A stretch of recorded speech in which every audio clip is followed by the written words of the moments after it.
Je suis India Madhavi, je suis architecte et designer. On m'a confié la deuxième partie, le chapitre numéro 2 de Réenchanter la villa.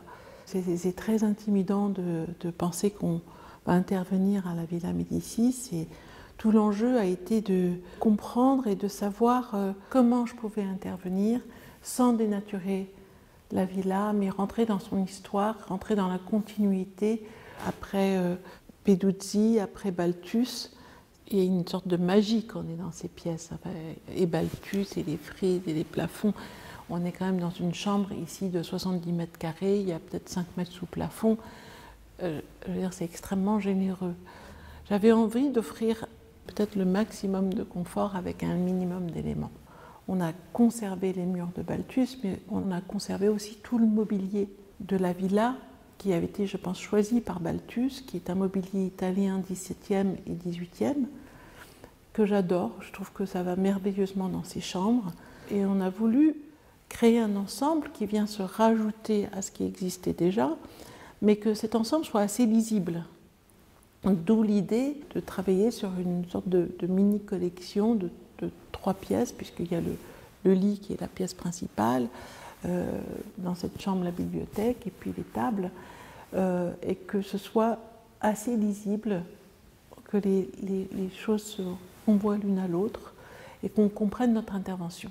C'est parti du lit, la typologie des lits de la Renaissance, puisque ça nous a beaucoup nourris. On a regardé de près ces lits qui étaient presque des chambres dans les chambres, des lits qui abritaient des coffres avec des couvertures qu'on pouvait refermer pour se chauffer. Et donc c'est vraiment parti de là. Les fenêtres sont assez hautes et on a une vue extraordinaire sur Rome.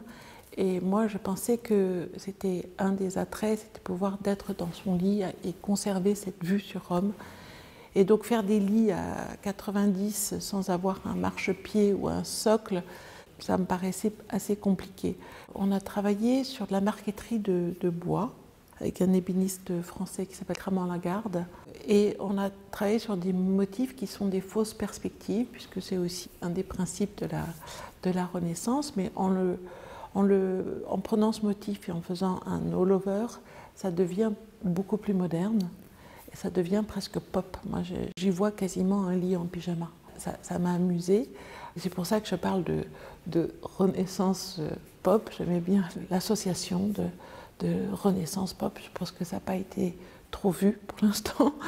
Il y a 2 chambres et donc il y a 2 gammes de couleurs. Celle qui est juste à côté, qui est la chambre de Debussy. La musique de Debussy m'évoque une certaine fraîcheur, une certaine acidité. Donc j'ai travaillé avec des couleurs assez fraîches, très printanières. C'est ces motifs que j'ai réalisés dans toutes les pièces que j'ai traitées. J'ai voulu y apporter une autre lumière. La lumière vient soit par une couleur assez forte, un reflet de matière, soit par une vibration. Et notamment quand vous voyez ces motifs, quand elles vibrent ensemble, pour moi, ça apporte une sorte de joie, ça rend la pièce assez vivante en réalité.